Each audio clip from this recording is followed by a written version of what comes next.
Hello, everyone. My name is Rafal, and I'd like to welcome everyone to my Headshot and Portrait Photography podcast. Today, I have a special guest, Craig Minielly. I hope say your last name properly. We've been friends, Minielly. Yeah, Minielly. Close Minielly. enough. That's good. Close enough. We've been friends for many, many years. We've bumped into each other on so many different occasions. I've been following your work for quite some times. You've done so many different projects, big ones, small ones, movies, underwater photography, you name it, you've done it. And I always was impressed how versatile you are, and how many incredible projects you participate in. And first of all, thank you for accepting the invitation for my podcast. I always love chatting with you because you have always interesting perspective on so many things. Also, you're, as you can see from the cup, you're Nikon ambassador. So you also, I hope you're going to share some insights, what's happening in that part of photography Always industry, have because you've to. got a lot of probably interesting informations. So yeah, thank you for joining. And well, my first question to you is, what's happening in our industry? It seems like it's all over the place. A lot of things change. The changes are so drastically, which are happening constantly. And I don't know how about you, but I have a hard time to follow up with some of those stuff. I feel like I'm getting really old, and I'm just kind of, those youngsters are taking over. And I'm not saying I'm scared yet, but they breathing our neck. And this whole thing is look completely different that it looks even like 5-10 years ago. Well, yeah, it's always fun. It's never boring. It's gone through all sorts of changes, and I mean, you've got recessions, you got COVID. There's all sorts of reasons to think that something's not going to work. But at the end of the day, if you're having fun at it and you're Mhm. got some cool clients, then it's always worthwhile.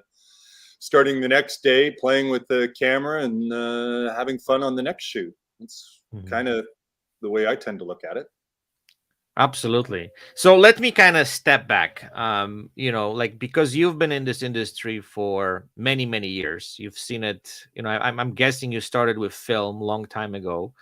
Oh yeah. So yeah, I shot couple weddings when I started with film, and I thought it was disaster. Like, even though like I got the shots and everything, but then when the digital kind of was introduced, and as you remember, the beginning also was kind of harsh with the quality, all this stuff. But somehow we were able to, well, looking even 10 years ago and today what it's happening, it's kind of completely different story. But I want to start with, like, how did you get into photography? Like, what's your story? Because I never heard that part. Like, what was the first kind of. I guess I sort of snuck through the back door, or actually the Mhm. dark room door, really. Because as a kid of 9 years old, we moved across the country and moved again another few years later. And being in a new city, actually in Calgary, Okay. and not knowing anyone, I just happened to dig through some boxes in the garage, and I found my dad's old darkroom stuff. And I Okay. started doing, playing around with some of that stuff that I'd found in old paper and bits. And a guy across the street, just talking with him, he was also interested. And so next thing Mhm. you know, the two of us built a dark room and started having fun with black and white, and then taking pictures of my friends skateboarding and selling them prints for 50 cents each. Oh wow. Okay. And then from there, had one of my mom's old cameras before I broke it, and took some pictures of some landscape. And got commissioned to do some pictures for a bank, Oh wow. Okay. and then while I was doing that, came across a boat rescue in progress, and this is now in the Ontario Oakville area. Mhm. Did some shots of that, and just happened to be wandering by looked up and saw I was outside the newspaper, and wandered in and said, "Hey, I got some shots for you." And next thing you know, I was published, Oh and wow. that was Okay. when I was 13 years old. Wow. So from there, just kind of had a feel and a taste for the press experience, and got hired from the newspaper when I was actually 15, Mm-hmm. and worked there for 5, 6 years, going to college in that time span, and then segued from there into commercial, industrial, and but I've always had a editorial background and Mm-hmm. eye towards that type of story.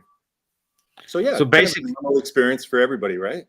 yeah. Well, that's fascinating because everyone who I talk to, they always get this kind of starting point from their parents, from dad who was a photographer or had some kind of old equipment, and then people kind of jump on it. The same story happens to me. Like my dad, who was like a amateur photographer, having little dark room and then developing film. And I remember back in the days, this whole thing was so expensive that before we even pushed the button, like we had to just double check everything, make sure everything is working. And like I was living that time back in Poland, so roll of film was so expensive that every frame has to be properly kind of framed, and then we have to take care of all of this stuff, where the digital came in and this whole thing kind of went completely off the table, that nobody cares how many shots we are taking these days. It's just you just keep going until you get the shot.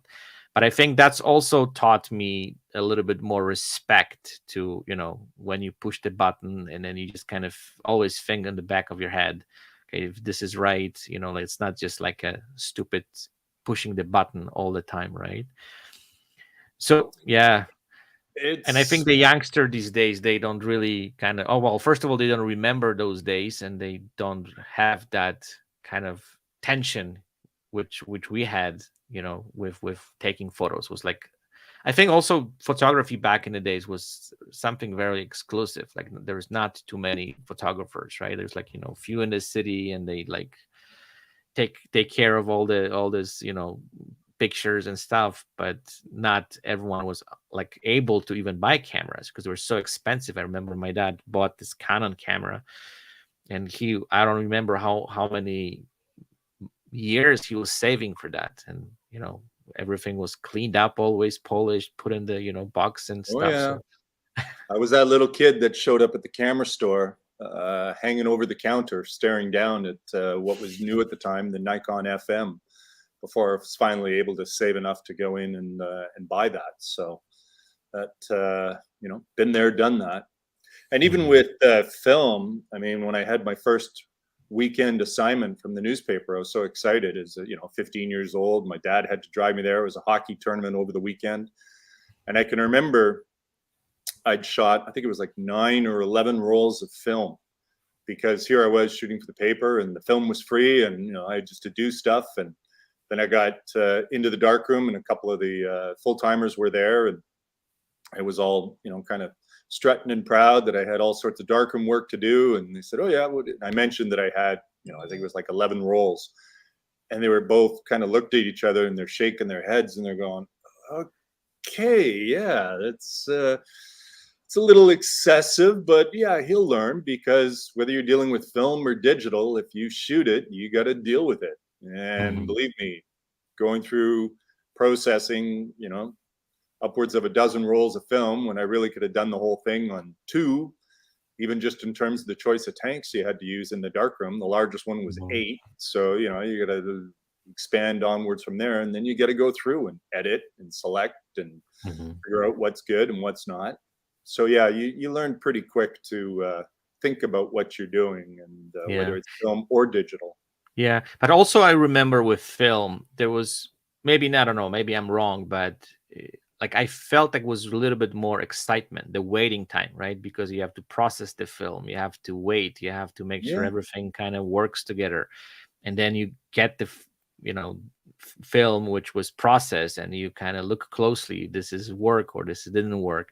So I remember there, like, you could stare at one frame for maybe not hours, but like you were want to make sure that everything kind of worked well, and then you just I think the excitement was like much greater back in the days than it's, because now you just take a shot, you look at it, and you already know what's happening, right? Back in the days, like you take the shot, then you have to wait till you develop the film. Sometimes, it might take weeks even, right? Yeah. So Well, it was, again, I'd be doing, again, as a part-time, I'd be working at the local junior B hockey rink for a couple of periods, and then going out and shooting third. And I'd already been published a number of times, and they were giving me the film, and the writers would be there, and some play would happen in front of the net, and I'd have the camera on, and I'm 90% certain that it's in focus, but the writer would look at me and he'd say, "Hey, did you get that?" And I would say, "Oh yeah, I got it." And he says, "All right, I know what I'm running with, come the next week." And if I wasn't sure, he says, "Okay, well, let me know when it's processed," which would be over the next couple of days. But you still know when you press the shutter whether you got it. And sure, you're not able to have instant confirmation like you did in digital. So yeah, there's definitely that anticipation, right up until the film comes out, it's still wet, and you're sliding through it, just looking for that frame is there. And you get the loop out, and you go, yes, nailed I it. got it. So yeah. Yeah. So what was your transition? Like, were you one of those guys who like easily kind of go through, film to digital, or you were like, screaming and kicking, you don't want to kind of do digital? Because I talked to a couple photographers, and then, they said that they have a hard time to transition. Like they were just kind of holding the film as long as they could. And then when this whole thing just become, kind of, okay, there's no other option for me, I have to switch it. So what was the I transition was for I was you? probably at the front end of that. They called that the bleeding edge, because nothing Okay. was cheap. When I bought my first computer, that was when people weren't even sure if Apple was going to be around. Mm-hmm. And so I got the Power PC, which cost me $8,000 for an 80 megahertz machine, Wow. and I Yeah. got 150 meg of RAM with it at $50 a meg. So that was $7,500. So $15,000 on a computer. At the time, there was myself and the largest lab in Toronto. We had the same computer. We were the only ones out there that did, for a short period anyway. But yeah, I was experimenting right from the start when Nikon came out with one of its first point and shoot digitals. I experimented with how to use that on a commercial job, and Okay. I was able to do so. I did do a lot of tricks and cheating to get it to do, but I had a commercial project which was in studio that I would shoot 4x5 transparencies on, and it was problematic on its lighting and things. And I thought, okay, I'm going to see. And so I had to trick the camera to be able to work with the studio flash, and the printed resolution was within the specs of what the camera could capture. But I thought, okay, this is interesting. And got a scanner, and I would be scanning my own film or transparency. And even Okay. back then, I actually got into, in many cases, it was arguments with art directors and stuff, because depending on the project, I would get better results. I know they would get better results if I shot negative film and then scanned that, as opposed to shooting transparency and scanning that, because you had a greater latitude and shadow detail elements, especially in architectural work.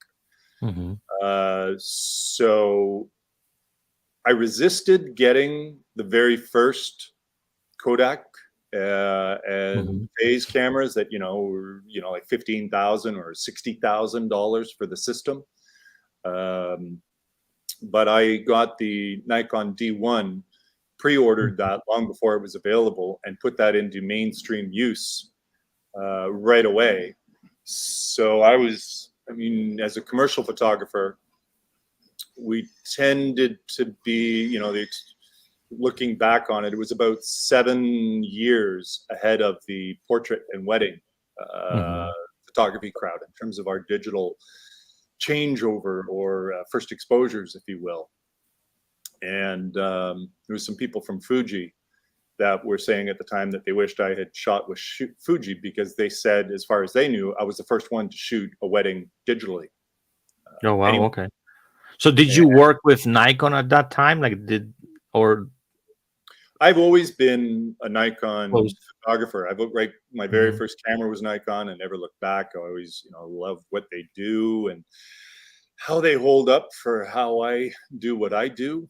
mhm, I've never been, one to be holding back on the weather or where I go, and so I've always appreciated that the Nikons can keep up with me. mhm, And when digital came around, Nikon, they were down the road from, well, relatively in Toronto, mhm, and they would have equipment, and they'd say, "Here, play with this and tell us what you think," whether it was a film mhm. scanner or some things. So I've always been part of their consulting and reach out team. Okay. And so, anyways, back to your original question, I was definitely at the front end of the digital, and you had to Mhm, figure out everything. There was no, at one point, it was 2.5 minutes per raw exposure just on the conversion mhm, to see it, to be able to decide what the image was and whether it was in focus or otherwise. And it was a big deal when, there was a program that broke the 1 minute barrier on converting a raw file to a visible JPEG that your browsers could do. mhm, And so I've been involved in dealing with Apple and Adobe and Photo mhm, Mechanics and all of those ones, all those companies just at their front end of the digital camera experience. It's been mhm. fun. It's been painful and certainly expensive, but Yeah, it's just sort of the nature of the beast. absolutely. So over the last, because when the digital was introduced, like 20 years ago, something like that, more than that, right? Like was Yeah, early even '90s. early 90s.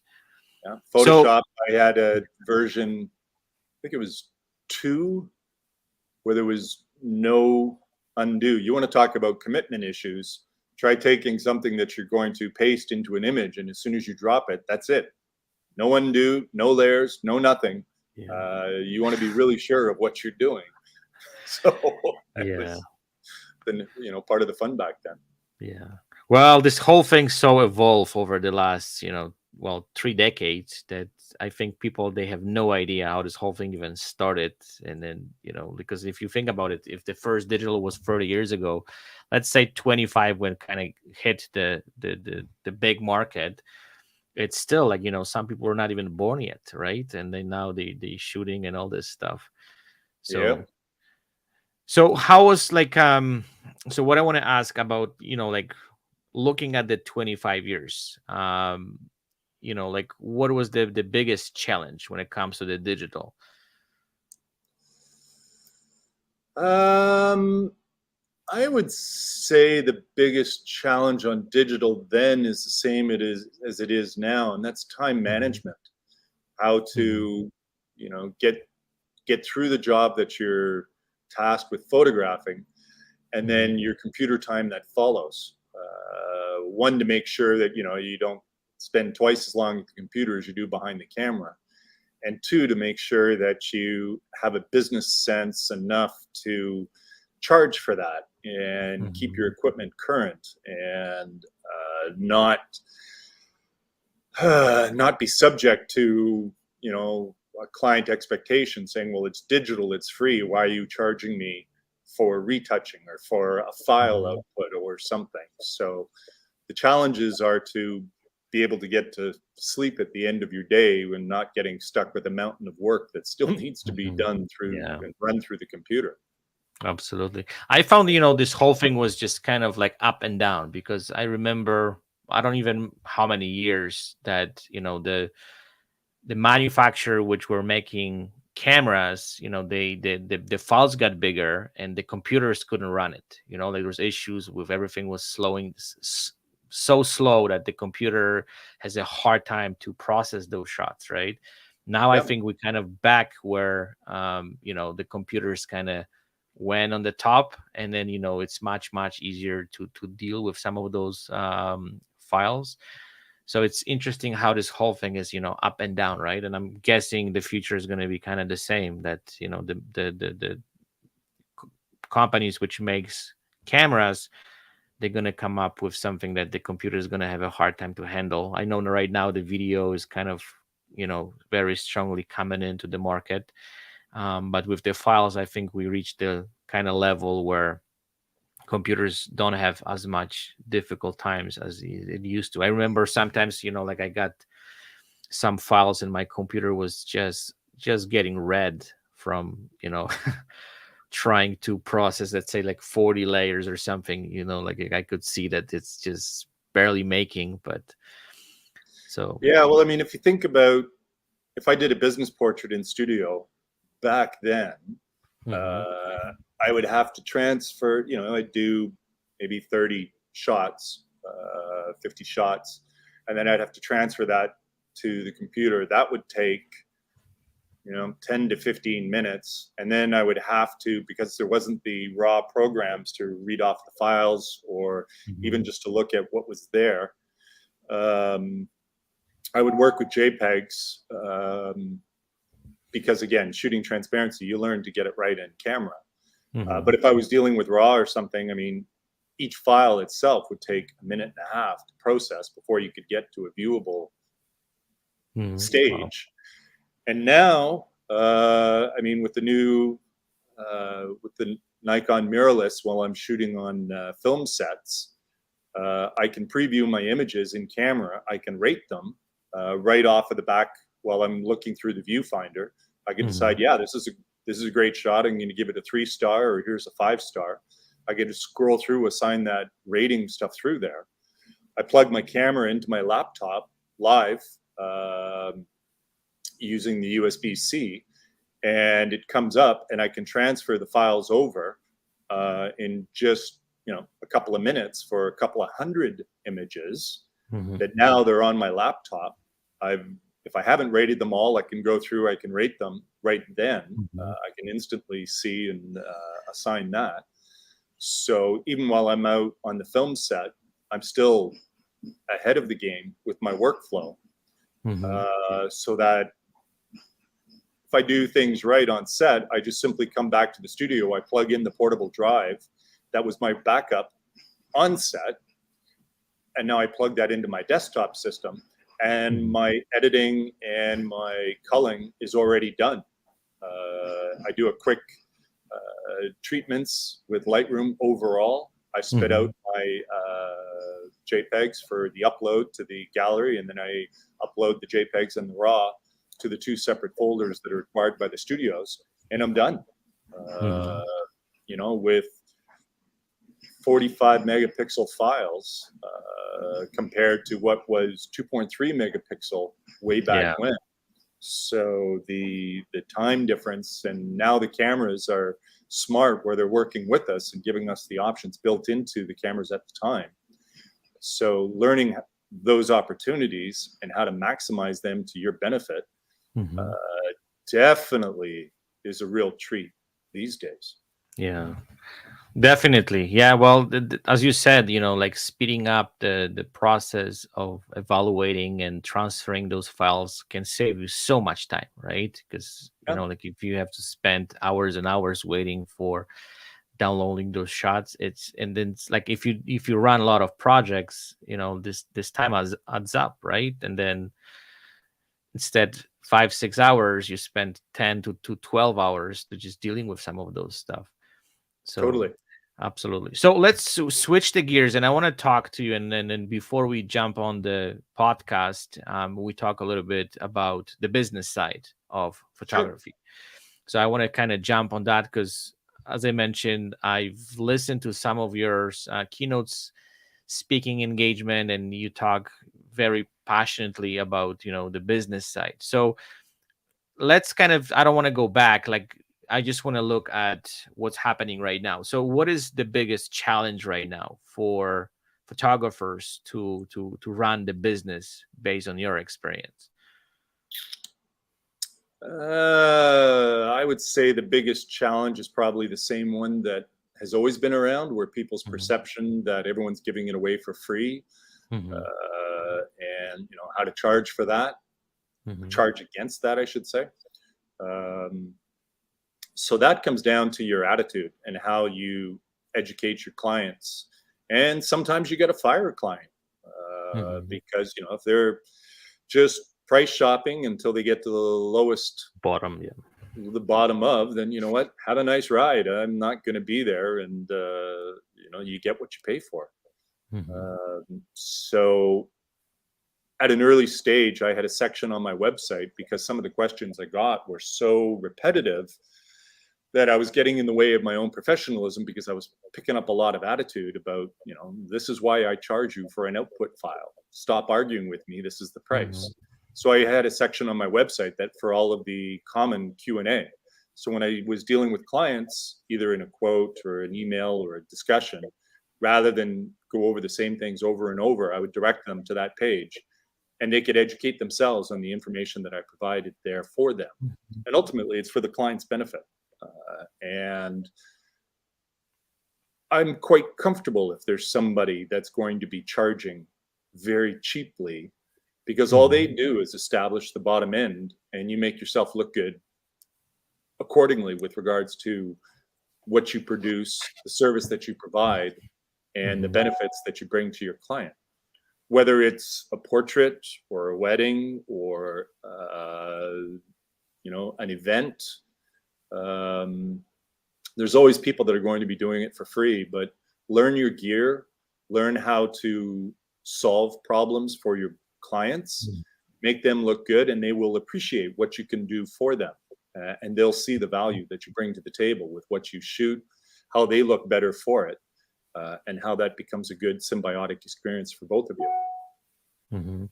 So my question to you is, like, in your opinion, like these photographers who like trying to get into this industry, because that's I think the biggest problem, because that's how they try to establish themselves, by low prices. They try to kind of do everything what they can to grab those clients for minimum amount of money.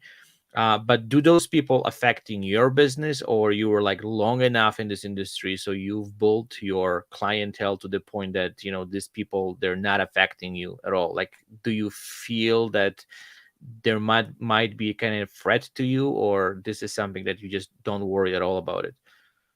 Well, I've experienced both. I mean, for starters, we were all there at one point. So there's an understanding in place in terms of what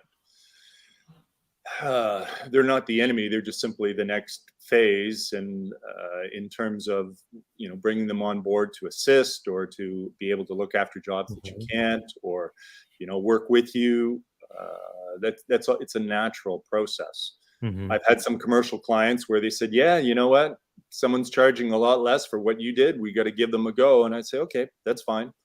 And I had a major client that it took almost 2 years to get back because they went through that process and they saw what it cost them in terms of what, the images, the service in between, the problems and they came back.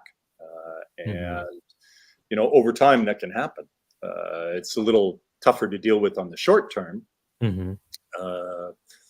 But being able to have the communication with your client with regards to what they need, so that the services that you have and the products that you invest in, whether it's being able to do business portraits on location and your client can see right away. If you've got someone in HR that's, got you doing a dozen portraits, and are you going to be able to have your clients review them, your subjects, I should say, review them right away, be able to pick what they like or see that they like what's there? Or are they going to have to go through another process to see them, and a lot of back and forth? And your client can say, you know what? I bring Craig in, he does the shots, and they're done right the first time. Everybody's happy. We move on. As opposed to someone that has to have 5 or 6 points of contact to do with the same job. Then, they like what they see that way. Yeah. So it comes down to making it easier for your client. And you're able to back up your price point. Yeah. it's worth it to them. Yeah. I also think, sometimes, well, I'm not saying all of them, but I think some companies, they don't realize that hiring the wrong person might cost them way more than they hiring the right person. You know what I mean? And I had the situations too where, they say, well, you're too expensive. We're going to hire someone cheaper. And this whole thing kind of went sideways, and they have to just start over and, just start process from the scratch. And they said, well, we have to pay double for, Yep. for the stuff what we kind of planned to. So I think that, sometimes, as you said, for the short run, it's kind of heartening, and it's like, oh my god, like that's not good. But you just don't know how this whole thing unfolds in the future, and what might happen, right? So it's interesting.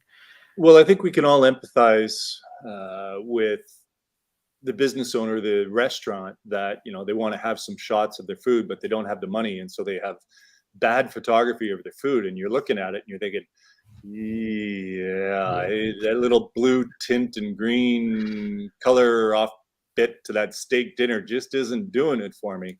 No. And yet the owner of the restaurant thinks they save some money and that that's a good idea, or some marketing person in between. So educating your client and you got to realize that not everybody sees things the way that we do, or the benefit of getting it right the first time, or the costs that go along with screwing it up on the first impression. So having the right dialogue points, someone saying, okay, what's it going to cost me to do? Okay, what's your project? What are you doing? Okay, well, that seems like a lot. You go, all right, well, who's your competition? What do their images look like on their website? Because that's what your public is going to see. And if all of the competition has bad photographs, okay, it's kind of tough to justify, or it's easy to sell them on how they can look differently than their competition. But if you make them aware of how they should be, rather than saying we only have a budget of $1,000, well, this is your first exposure to the public. Do you really want to look bad when the first time someone walks in and see pictures of food on the wall, that this is what they can expect to appear on their plate? So a lot of it is, knowing the right questions to ask of your clients, so you can give them the appreciation of what they should be trying to achieve when they hire you, whether it's a business portrait for their website, or food, or architectural experience.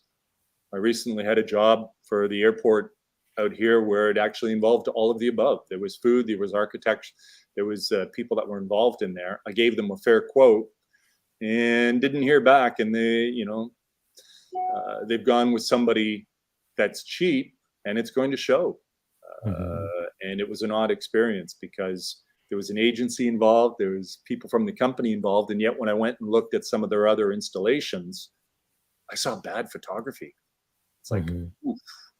And yet, in their pitch, they were, using stock photos that were all high caliber stuff. But then when you go and see their website, you're thinking, yeah. Oh, well, all you can do is keep your standards so that you're comfortable with what you do. And if you want to help out somebody and say, look, here's this is normally $1,000 job, but I'm happy to do it for half that price in this instance. But you want to make them aware as to what the price point should be on that. And rather than going in with a cheap quote, knowing that you're offering them a discount off of your regular rate, they're aware of what the rate should be. Absolutely. So let me kind of dive deeper into this. So how this process looks on your end, like how you educate your clients. So let's say someone comes in and hey, I'm looking to, let's say, do this project. Like, are you meet with these people, or you try to like how the process look like? I'm really interesting because, as you said, the education is a huge part of negotiations, right? And I think if you can present them, all the benefits and everything, what's going to make this project, go smoother, they're going to get better shots, they can, whatever, use them for specific purposes. how this whole thing looks on your end. Like, what's your approach to new, potential client who's coming your way? Well, obviously, COVID changed the way we all do business, Mhm. where you might have had an in-person experience, or even working something into a meeting when you're flying across the country and you're meeting with new people that way, just to put, Mhm. the personal experience to the business dialogue. Now it's mainstream for people to have Zoom meetings, Mhm. and tie people in from different cities. So having your ability to, you know, express what you need to, having a strong backup presence with regards to the website and quality images, and so that you can refer to the service elements, Mhm. and opportunities, because ultimately it always comes down to what does the client see as their benefit in going with you, Mhm. versus their boss's nephew, Yeah. or whatever. um, so being able to back up what you're talking about is where the benefit comes in. And sure, that can be challenging when you're newer, but that's where Mhm. you've got some of your assignments, and you can control your own website presence. Mhm. And certainly, as much as I'm aggravated by Instagram these days, a lot of people look at that to get a feel for what you are, Mhm. as a photographer, or what you can do for your client.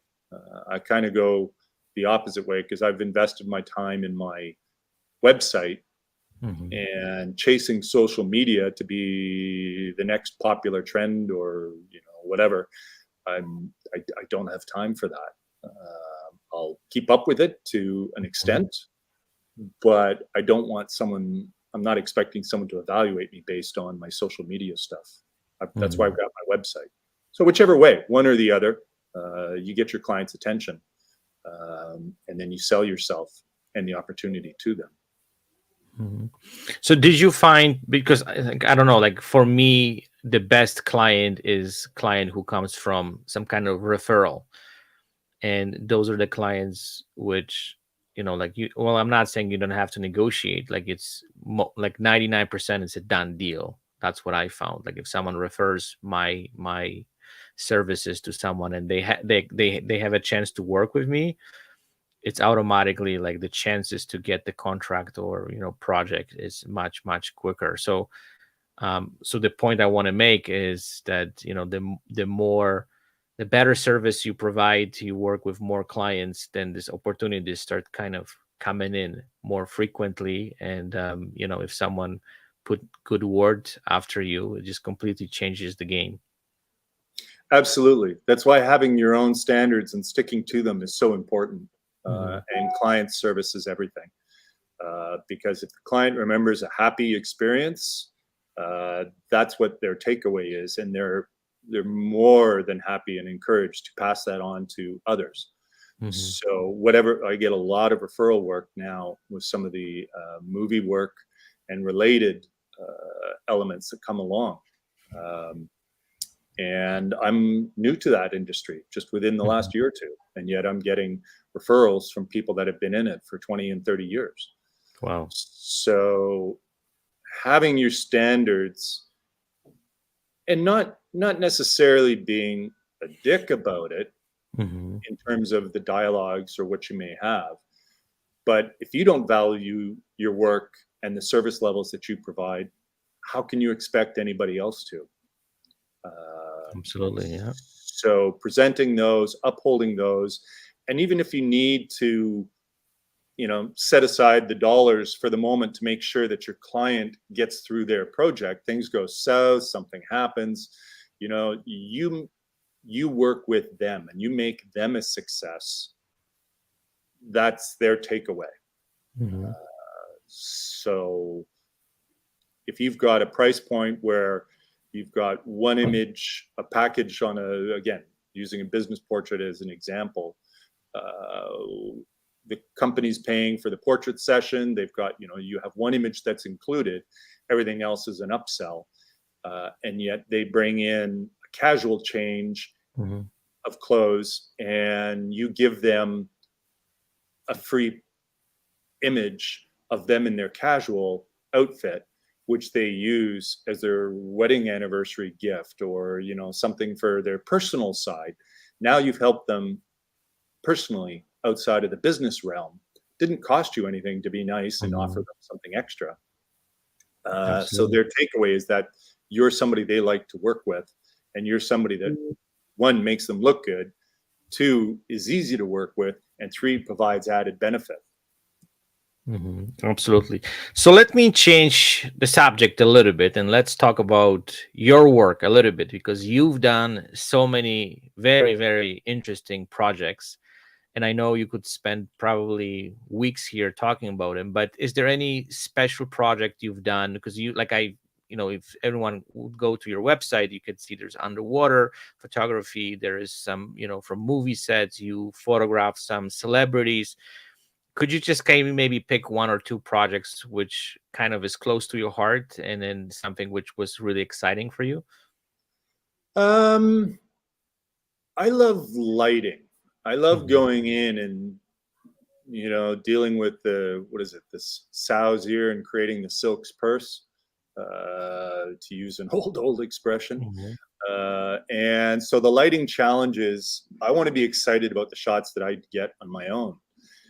And I was kind of laughing the night before last. It was about midnight on a film set. And I had to take the number one and number two actors and get a portrait of them in the dark in the middle of nowhere. And I had to work with some of the lights that were, hanging around. And as I was stepping back, I almost stepped on a pile of lights that were just off in the dark. And they were an old string of kind of like Christmas lights. And I remembered a shot that I did years ago where I had to go into a broadcast studio for satellite TV, where they had this room that literally looked like NASA. And there was 30 different screens on the wall. There was all sorts of glare protectors. It was a dark thing. I had to shoot for that client. They wanted to show how high tech they were. And I'm looking in thinking, how do I even light this? Because any light you put in there would reflect and take away from what you had to do in the first place. And I thought, okay, hang on. It was circular and there was a railing, and I went to Canadian Tire and I bought, I think, 20 strings of 100-foot lights, Christmas lights that were clear. And I wound them back and forth on the floor and below the railing level. There's a train going by. I hope you can hear me okay. Yeah. And I created this glow from below that was able to light up the whole area and then allow the screens to come through. And I've still got, I think it's about 600 feet of Christmas lights that are, I have no idea whether I can get the bulbs again, that are still being used on movie sets or something there, because it comes down to an innovative solution. And that was shooting onto transparency, never mind digital. So lighting that up and coming up with that cool look was part of that experience. A shot on my website with Gene Simmons. He's apparently notorious for not being cooperative. And I had to get some shots with him that tied into a magazine, and the magazine was called Pie Magazine, and it was as a follow-up images to go with an interview. And in talking with the author, they said, I said, what were some of the key points in this? And he said, well, one of the questions that we asked Gene was, what's his favorite food for after sex, or whatever way they referred to it. And his answer was that, before, during, and after, he loves desserts. Okay. And I was like, all right, so I've got to go to this thing. He doesn't want to do this photo session. And so I just stopped and I picked up a big ass pie, rhubarb, cherry, something. It was red, it was monstrous. It was, all sorts of things. And I brought that to the session. So, we had our lighting, and it's like, okay, this is like the biggest rock star in the world. So I had some lighting ideas that were a little, definitely on the edgy side. And we were set up in the convention center, and there was an event that was there, and our prime minister was there, and he was about an hour late for the session time that had been set up because he wanted to meet our prime minister. And so, we'd kind of gone from waiting to looking around to kind of wandering around until all of a sudden he was there, and it was like, oh, and he was there with his wife, and he's like, okay, yep, great. And he gets on set and he's like, boom, boom, boom, pose, pose, pose. Saying, yeah, you got what you need? And I said, yeah, I got, but I want to do something. And he's like, wait, what? Sorry, what are you talking about? And so I said, I got this pie, and I'd like to take a shot of you eating the pie. He's like, seriously? And I said, yeah, here we go. Cool. I'm going to show this. Yeah. And he said, well, if you got a plate, we can cut and I said, no, I want you with the pie. And his wife, I didn't even realize, Shannon Tweed, was standing beside me. And it took me a while to clue in that this was, as a teenager, I was like, oh my God, this is Shannon Tweed. This is like the ultimate experience. Had the hugest crush on her and stuff. Next thing you know, she's helping me on this photo session. And she says, no, Gene, this is the point. It's going to look great. Eat right out of the pie. And so I had the fork, I had the stuff. And he goes, okay. So he starts diving in. And I got this unique shot that he had fun with it. She loved it. And the fact that the magazine was called Pie Magazine, they were over the top. So that was just lending a little bit of thought to the session and the opportunity, both for him, the guy that's been photographed a million times, and me, the first time photographing him and coming up with something different. So the lighting, subject, the, thinking about it ahead of time, a little bit of pre-planning, came up with something that worked for everybody. Absolutely. Well, this is one of my favorite shots. Like, this is really, really cool. And, like, just hearing the story behind it, that's amazing. Because, like, sometimes I think we see images, but we don't have that context, right? If someone would look at it, oh, it's just him eating the pie, but the story behind it, that for this specific magazine, and how this whole thing unfolds, how you even come up with this, that was extremely clever. And it tied into, because I asked the author, I didn't read the article, but I had I had a dialogue with the author to pick up on some of those points that it tied directly into the highlight of the interview. Absolutely. So let's jump into some more, I would say, sad stories. Can you tell me how the COVID affects your business and how you were able to overcome, this 2 years of craziness? A lot of red wine. Okay. I think no, I'm kidding. that was medicine for all of us. Yeah. COVID hit the world in about March. Yes. My business, it hit late February because my biggest client is international. They see the big picture. They see years down the road. And my year with them got canceled before even social restrictions came in March. And for me, it was a 100% shutdown right away, everything. And it was tough. It was tough because my business being more corporate, travel-based, cross Canada, and even with a lot of retail properties and architecture, all of that just went completely away. And so there was complete shutdown. And, you go, in some ways it's almost foggy, but, you go from, okay, to panic to, oh, I gotta, there's the knee-jerk reaction to try and do something to save or create an opportunity. And, you're sort of bouncing around the walls of your own mind.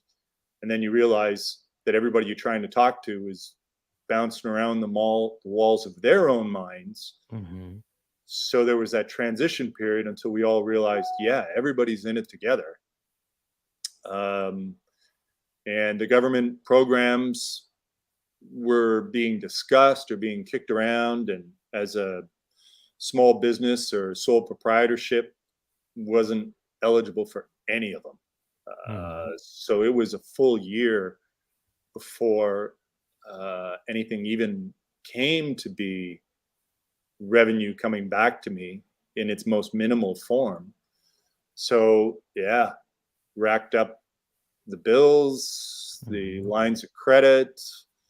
It was harsh. And as some of the stuff that came along, that I happened to have done a couple of movies prior to COVID through referrals, as we were talking about, and Vancouver being a movie town, and having nothing to do but spend time on the docks at my boat. We kind of laughed that there was friends that we'd made on the dock where we were adhering to social distancing because we would gather in our dinghies in the water, and everybody was grouped, but there might have been 6 or 8 of us, but we were all 2 by 2 or 1 by 1 in each of our dinghies outside, socially distanced. And a lot of people were from the movie, a number of friends in that were from the movie biz, so I got a bit more of a taste for that, and that led to some dialogues and some opportunities when things started opening up, that I started doing more in the movie biz. And my corporate architectural still hasn't come back.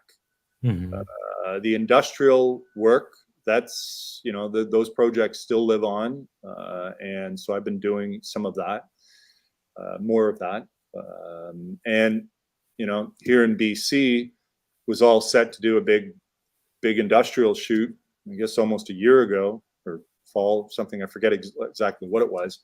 And then all of a sudden we got hit by the floods, and the thing got completely flooded out, completely underwater. I was like, just give me a break.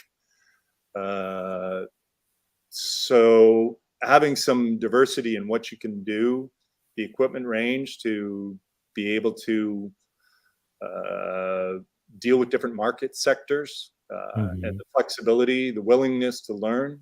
I mean, I went from, $3,000 a day on commercial projects to $300 a day on some low budget movie times. So you got to be flexible in what you're doing, and never be afraid to, or have too much ego to say, yeah, you know what, time to suck it up and do some new things, learn some new things, take some courses, get involved in new areas. It's actually exciting and fun to learn new things. I wouldn't ever want to be at the stage where, no, I know it, I don't need to do anything, I know it all. It's kind of a boring person to hang out with. Absolutely. And I don't want to be that person. I'm always excited about learning new things, meeting new people, trying new angles, working with new processes. That's what keeps it fresh. That's what keeps it exciting. So it's going to take me probably 5 years to recover financially from COVID, just in terms of by the time you chip away at, what you ran up, what you needed to pay back, getting back to the financial position where you were before. And I'm in my 50s, so that's a tough hit as opposed to being in your 20s. Whatever, it is what it is. So do you think we will be able to kind of came back to the, I would say, pre-COVID times, or this is gonna affect us for decades? Absolutely, we will come back. It's how you deal with it. I started off my business and opening up a studio in what was apparently a recession in the late 80s. Adversity breeds opportunities. Adversity weeds out some of the competition. It allows innovation to come forward. I created the action sets when Photoshop came in. So when people were saying it takes me forever to deal with stuff on the computer, and I was one of those people that it took forever to deal with, I learned process. I learned new ways of doing things so that I could be more efficient at what I do, but more importantly, so that I could have people that work with me or for me be more efficient. So whether it's a recession, or COVID, there's going to be a setback, but then there's an opportunity to rise beyond that and work smarter, work more efficiently, work more creatively, come up with new opportunities for your clients and for yourself. So in many ways, COVID is like a recession. It comes with its pros and cons, but just the fact that we're having this dialogue the way we are right now is definitely a COVID byproduct in terms of having people being able to learn, being able to experience, being able to tap into opportunities to benefit themselves, to advance their own businesses, to get motivated creatively, is something that is a great takeaway. It's just changing. It's different. It's another reason for the same type of thing that often happens. It's how you choose to react and work with it. Are you going to say, "Oh, that's it, I give up," or are you going to say, "You know what? I'm going to learn about this new product or about this type of thing," or "I'm watching these movies or these TV series with a different eye, and all of a sudden, wow, I started watching the Sandman TV series on Netflix. Oh my God, it's spectacular." Being open to visual opportunities and stimulations, and I kind of laughed when I saw Renee Robin was talking about something. I believe it was this one. I know she was all over The Witcher and stuff because she does wonderful creative work, and sort of the world is catching up to her artistic visions, that she's getting some commercial opportunities from there. But she was referring to it and saying, finally there's a TV show that sort of looks like it was built for me, meaning like for her. And so I'm like, okay, yeah, who's out there? Who inspires you and what inspires them? Exposing yourself to those opportunities just brings about more creative stimulation to your own thought process. So there's a world of opportunities out there, and many of those wouldn't have existed without COVID. Yeah, absolutely. Dialogues, the projects that are coming from it, the influences that are part of it. Personally, I don't know what the boundaries on swearing on here, but I really effing hate the fact that the behind the scenes stuff on the movie set, people have masks and all you see is this. You can't tell who's who. You miss the historical elements. But in some sense, those are the historical elements because everybody had to work, and you've got an actor there surrounded by all these people wearing masks. That's it. That's a sign of the times. As opposed to being able to see people's expression, really seeing who they are. It's like, all right, you deal with it, you move on. But I think those, this time really confuses people, right? Like, I can share my story with my son who, he started grade 1 in the middle of pandemic, and he went to school with mask, the teachers with mask, friends were with mask, and he was so confused. And he was so kind of like, he had no idea what's going on. We had to pull him out because he couldn't handle emotionally what's happening, right? So this is a little kid, but I'm guessing this is affecting all of us, right? Because for us as a photographers, we know that face expressions is everything, right? And that's how we communicate, that's how we interact with each other. And with this whole thing was kind of being blocked for almost 2 years, just messes you up, right? So like I talked to also, like on the top of that, I have friends who are working in the medical, and I don't want to go into this COVID rabbit hole, but apparently we are in pandemic when it comes to depression and all this mental health, and that's it's also worrying for what's the future is going to bring, right? Because we need to somehow recoup. But on the positive note, I think right now, speaking of our industry, like people are maybe not desperate, but what I want to say is like after this 2 years of, I'm not saying doing nothing, but like just try to figure out what the hell is going on and how I can adopt this.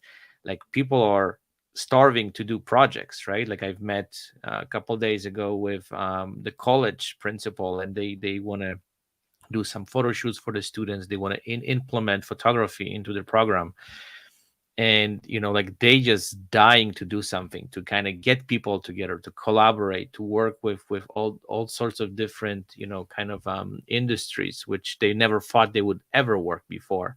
So I think, as you said, and I 100% agree, even this whole COVID was extremely difficult, but I think it's going to create a lot of new opportunities, and then hopefully this market opens to some different areas, and it's going to be something that we can take advantage of.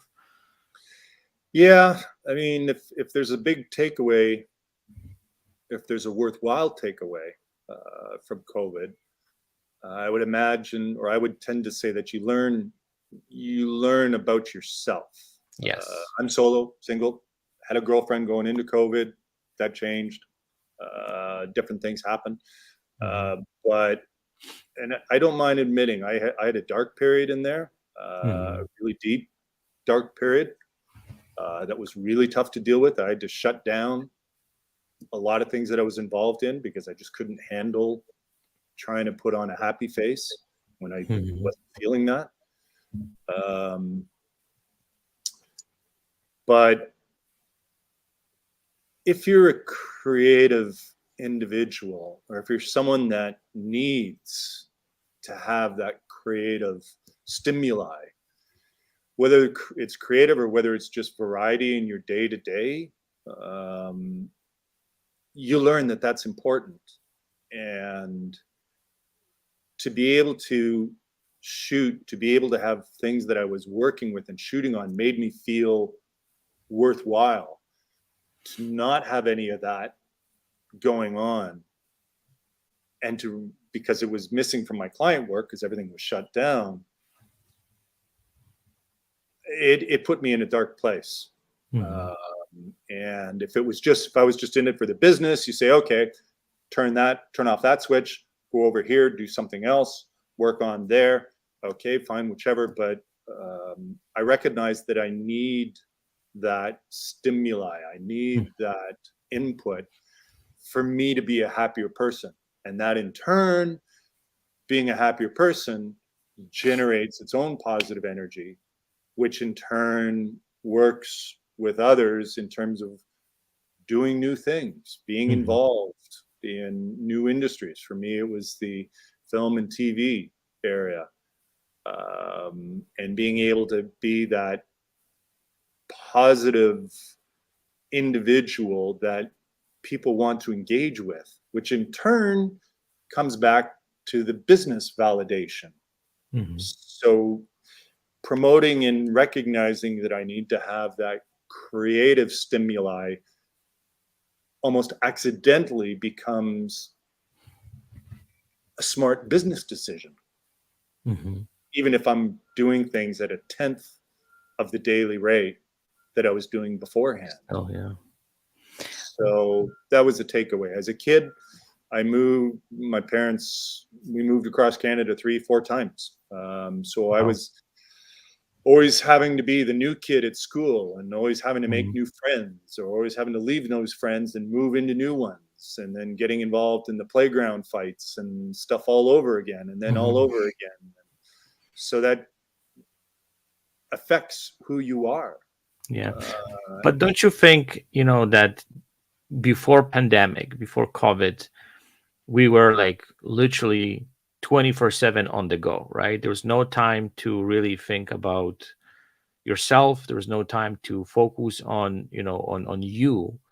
Was just project after project. And, like we were, as you say, it's like the stimuli, it's just kind of ongoing thing. And then when the COVID hit, and then we have to like, okay, this is a lockdown, and you have to sit at home and just focus on yourself. Like that's where people were getting crazy. Because, I went for dark times too during the pandemic, because it was the times where like, how the hell, like you're just sitting at home. You like, like I know in your case where you don't have a family, that's something that might be taking a little bit different, but even being with the family, 24/7, it just drives you absolutely bonkers, right? Oh And you're yeah. going crazy because you need a little bit of space, you need some projects, you need to kind of invest some time into kind of things which makes you happy, which is photography.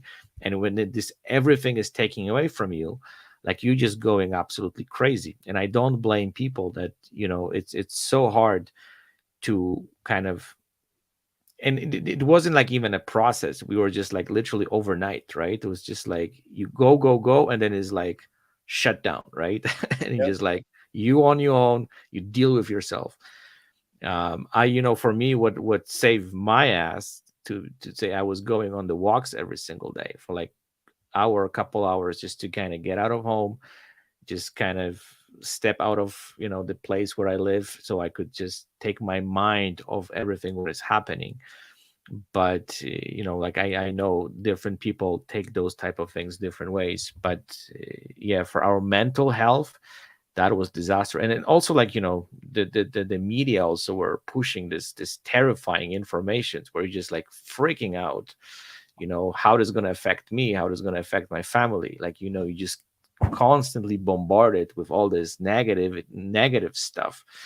There's, I think, limit to our mind too, or how much you can take it. And as soon as this whole thing is spilled, like, you just absolutely losing your mind.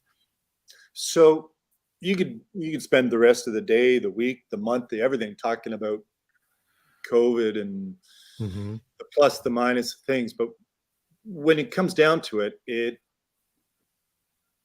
you get to decide what kind of person you're going to be. Yes, You have a choice, 100%. and you can wallow in all of that, or you could say, you know what, move on. It's part of Mm-hmm. the experience. Yeah, I moved from this city to that city. I got my ass kicked in a playground fight. Am I going to Mm-hmm. go hide from school, or am I going to go back there the next day and you know take it on, do what I want to? Whether it's COVID, whether it's something, you are in charge of your own attitude. Mm-hmm. You get to make your own choices. You do have control. You can choose to make a path or to react and be stuck reacting. I prefer to make a path. I prefer Mm-hmm. to help others, knowing that you were in a tough time, being supportive to others. And it's a much better feeling to Mm-hmm. be positive and to be supportive and to be understanding, um, than to be reactive and combative and negative. Mm-hmm. So everything is context, and I honestly think it's just a switch that you flip in your mind as to how you react to the news or that. Okay, yep, Mm-hmm. heard that, got it, take away, uh, turn it to your own mental advantage, turn it Absolutely. to something that's empowering to yourself. And that will reflect in your work, that will reflect in your clients. And even if you're stuck on your own in a lockdown, um, it reflects back on you in terms of what your mental state is and what, you know. Mm-hmm. My girlfriend, she tried the sourdough bread that I made, and good on her, because it was not good. It was really not good. Some things are, some parts of a recipe or a process, whether it's building machinery or making bread, are kind Mm-hmm. of important. And if you Yeah, say, whatever, it's all learning experiences. Uh, absolutely. so So anyway, we are a little bit yeah, we just running over an hour, but I have one more question which I sure. was kind of waiting to the last part of our podcast, because you are a Nikon ambassador. So what's the future? Can you tell me a little bit? Is there's anything cooking up which Nikon is gonna share with us or gonna bring to the table? If you can, You I don't mean the know, fact that maybe they're going give to us build a some phone? secrets, not necessarily secret, but something which you Yeah, can they say. got the secret weapon that they've got coming out with a camera that's going to be a phone, and they're going to completely Okay. turn the industry around from being phones with cameras to cameras with phones. Yeah, Yeah. I think there's a meeting on that one next week. Okay. No, that's like most companies at that level. Uh, yes, I'm an ambassador. Yes, I bring their message. I'm there because I believe in the company and the product. But they got their secrets. They got their stuff that are years down the way. Mm-hmm. What's exciting is when you're working with a company that listens to its users. And sure, I have a closer ear than other people may feel they have, but I hear from people. I take those experiences and those thoughts and I pass them on to my contacts at Nikon, or sometimes I'm Mm-hmm. dealing directly with the engineers. When they brought us out to New York a couple of years ago to launch the mirrorless cameras in the Z series, we were talking to the actual guys that designed it, that decided what was there and what was in there. And that's pretty exciting Oh, because, I mean, there's parts of Lightroom that are there because I was talking with the company and they put that in to enable my actions and a flow through from Lightroom to Photoshop that even Adobe could never get to work before. So that's kind of cool. mm-hmm. Nikon, the features, how things are being used, the features built into the camera, the fact that I can take my camera and I can plug it into my laptop, download the images that are on the camera, not even having to take the card out of the camera, being able to carry on shooting, and now coming back and plugging in the camera again, and it knows where it left off. And now it'll only take those images that are new. I'm sure we've all screwed up where we had a camera, where we had a card in a camera and we forgot to format it from the last job. And all of a sudden, this business portrait that's just a short job is at the tail end of a wedding. And you're like, oh my God, I got all this stuff on there and I completely screwed Yeah. up my morning. Welcome Because to the club. yeah, we've all done that. So anyways, Nikon, it's spectacular dealing with them and the innovations that are coming to the cameras. And at the end of the day, they still maintain the same reasons that brought me there in the first place, being the quality and the durability of the camera itself. And mirrorless is a wonderful new experience in terms of the quality that it has. But also, I was amazed just getting used to the electronic viewfinder and Mm-hmm. seeing live. The easiest example is a sunset. When Mm-hmm. you photograph a sunset with film, okay, you got to underexpose 3 to 5 stops, or with a digital camera pre-mirrorless, you're thinking the same thing, but you can check it right away and then say, oh, I got to go more. Whereas with mirrorless, you can live time see your exposure Mm-hmm. in the viewfinder for where you want it, creating silhouettes or turning the camera into black and white mode for how you preview. Spectacular for shooting boudoir or fashion. Mm-hmm. All of a sudden, you're seeing like flipping through black and white fine art magazine, and this is now you live in the studio with your subject. Phenomenal way of having that. So the fact that you're dealing with a company that is open to listening to, reacting to, and creating and building these features into their products. Look at the firmware developments that have come along in terms of the enhancements to the camera experience. Previously, I mean, every 6 months you'd have to buy a new camera. Now, every 6 months you get a firmware update. How exciting is that?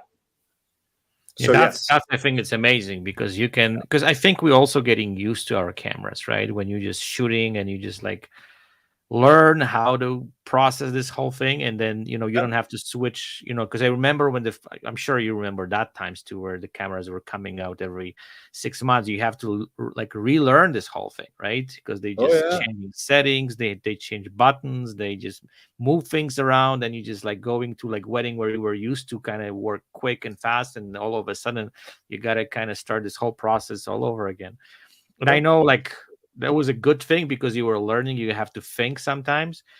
But I think depends on the projects, right? But if you do some stuff where, like you have to just work efficiently and quickly, I think that's the future, which is really going to help to, keep those cameras kind of to the highest standards, and you don't have to just buy new ones.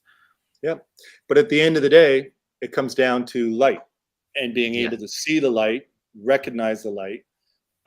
And, if I'm on a film set, and you got to learn the dynamics of being on a film set as to, when you've got your time versus, working with their time, and grabbing your lead actor and actress, the two of them, the number one and number two, and saying, okay, come with me, we're going to do a shot.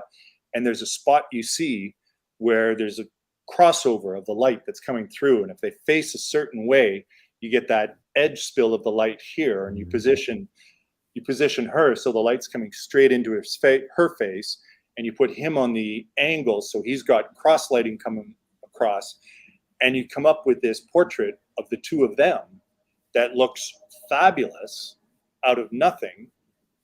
No lighting that you've got on your own. You got to see the existing area. You got to recognize the opportunity.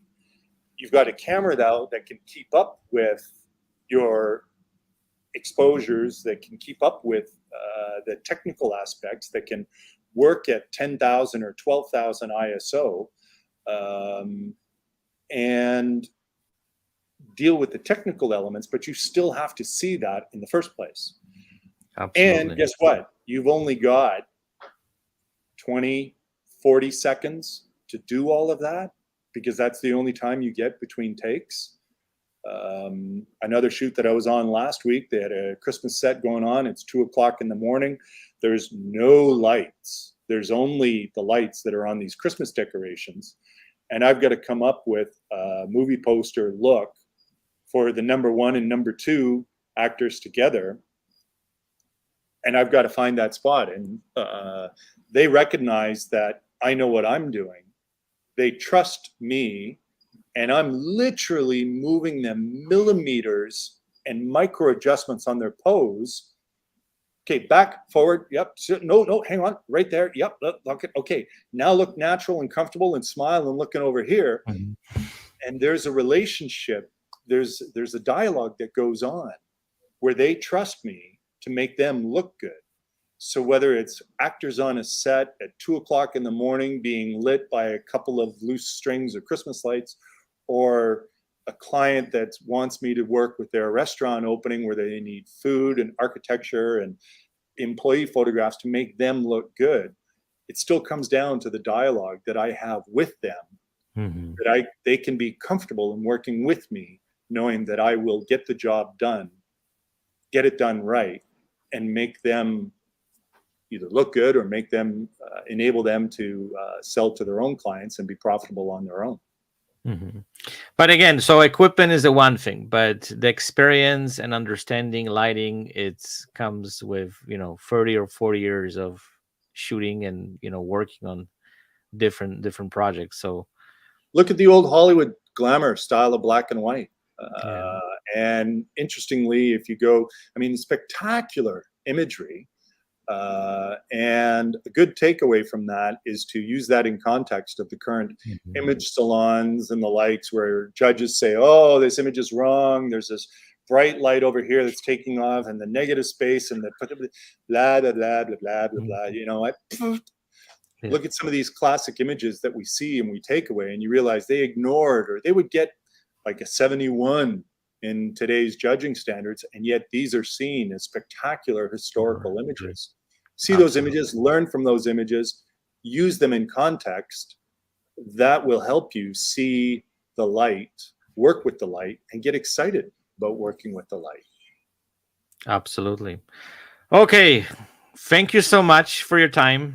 I appreciated every minute of it. I think, we've covered so many different things. I wish you, and I'm sure we're going to be in touch, but quick recovery from all this crap what happened, and let's get this industry going. It seems like as we said, there's a lot of interesting things happening, and there's bright future for us. So I'm sure awesome. It's going to be all good. Absolutely. Okay, perfect. Thank you so much. We're going to be in touch, and Thank you guys for watching. Bye bye. Okay.